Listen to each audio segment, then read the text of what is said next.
What's up, you guys? It's your boy the Kryptonian Saiyan here, bringing you a review for One Piece Chapter 30. Just a quick reminder, next week One Piece will be Monday through Friday.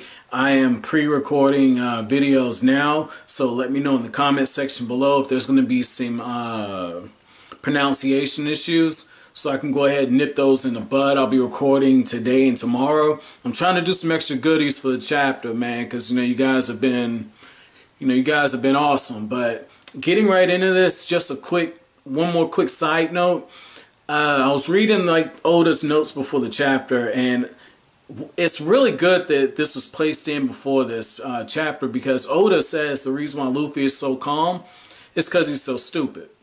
And I wanted to throw that out there first, because in this chapter we see how stupid Luffy is. I mean that in a good way. Like, what I mean is, it's like Luffy goes from saying, how am I supposed to know which direction north is? I had a very, very rough idea what north was, to being hypnotized by Jango's hypnotism.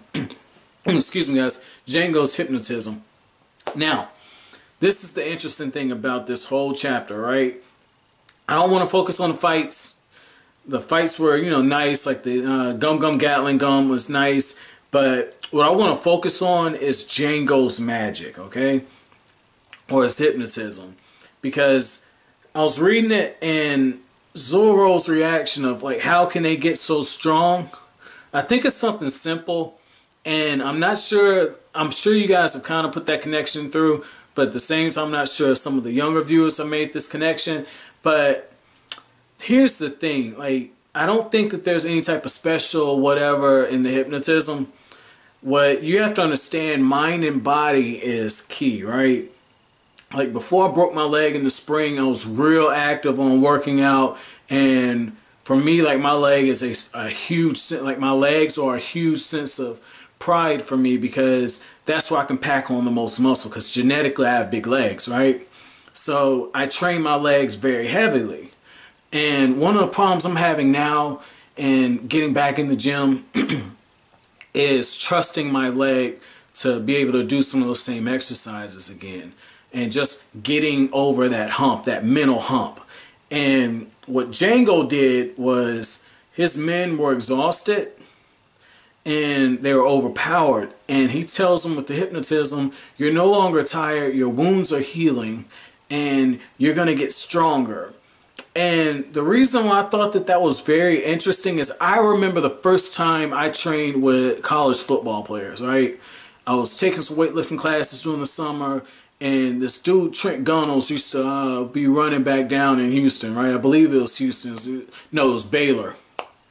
And I was training with him. He was telling me, like, the RG3, the RG3 stories. Just played RG3 when Robert Griffin was down there in Texas, and he was telling, like, man, you can do more than what you're doing. He's just adding extra plates onto the squat rack, right? And then on the leg press rack, and he was just constantly pushing me. And because he was telling me, I was pushing through the pain threshold, and it really wasn't pain. It was more a comfort zone, right? And what you have to look at is, most of the time with people have maybe access to 3%, conscious access to 3% of their strength. So when Jango's waving that stuff around, he's basically telling them, take full access of your power, right? But it ends up backfiring, because Luffy ends up getting hypnotized by it. And for the first time in this manga, I saw Luffy, without hesitation, just go all out. Because if this would have been any other fight, Luffy would have charged through for a couple punches, and done his thing. He went with the Gum Gatling Gun, took a lot of them out, ended up getting the stem from the ship, and was about to crush them with it, right? Very efficient fighting, very quick. Not that in-your-face stuff we saw when he fought Buggy and the guy on the Marine Island. None of that stuff. And it's because he's no longer constrained, morally or physically. He's just going all the way out. And I thought there was one real interesting thing in this fight, was Usopp was saying his arms. So that means Usopp doesn't know about the devil fruit, which really really makes me wonder, are the devil fruits common knowledge, or is it just like among like the elite pirates that know about them? I'm guessing it's got to be the elite pirates, because if everybody knew about the devil fruits, kind of be a problem. So it shows you Usopp, while he is the son of a pirate, he doesn't know as much. And I don't know, that just seemed like that was like a really good way. It kind of made Usopp seem like the normal person surrounded by extra normal circumstances. And what we find out is Captain Kuro is getting ready to walk his ass down there, and Zoro's about to face the Meowbin brothers. I think that's how you say it. Let me know, guys. I have not seen this animated, so let me know. But they're still on the ship, so I'm guessing they're the powerhouses.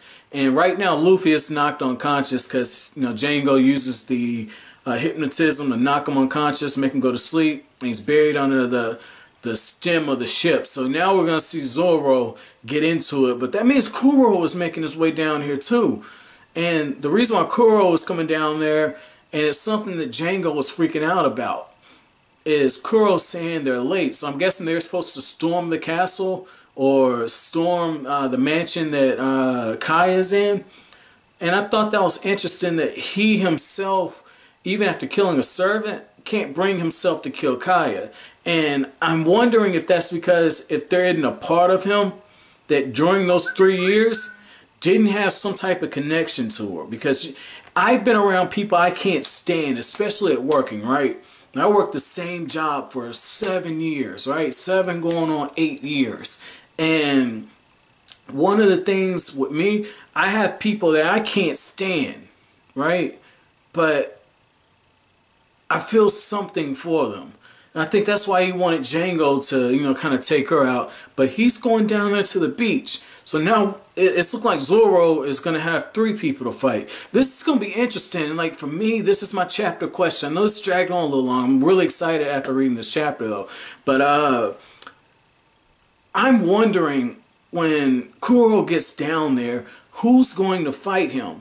Because for me, looking at this from a writing perspective, it won't have the same payoff if Luffy is the one that fights Kuro and takes him out. Granted, Luffy's probably going to take him out, but just for payoff. What I mean by payoff is like the ending satisfaction after reading it, right? For payoff reasons, Usopp has to fight Kuro. He has to fight him. I don't care if he loses. I don't care if he gets beaten to a pulp. He has to fight. He has to fight Kuro. He has to stand up, bravery, honor, all of that. Like that, it has to be in there no matter if there's one panel and he's one-shotted. He has to do it, and Kaya has to be brought into this some kind of way. I don't know how they do it because she's so sickly, but she has to be brought in some kind of way to either see Usopp or hear about what Usopp has done down there at the beach with Kuro. Like, somehow those things have to kind of connect in. So my chapter question for you guys is, when you were reading, were you feeling like I was feeling, or were you more thinking about like what's Zoro going to do in his next fight? But man, that's it for this review. Once again, I apologize for this kind of going on a little too long, but if you liked anything I had to say, make sure you comment, rate, subscribe, and share. I greatly appreciate you guys. Once again, be on the lookout for One Piece Monday through Friday, and let me know in the comment section if there are going to be some names that are going to be a little tricky in the next 5 to 10 chapters. And if you can let me know that, I will greatly appreciate it. I don't want to flub that up. You know, I know some of you guys are getting a little hot because I had pre-recorded and I kept saying Zolo because that's what the manga, the Viz mangas have, instead of Zoro. So I don't want to make that mistake again. But that's it, guys.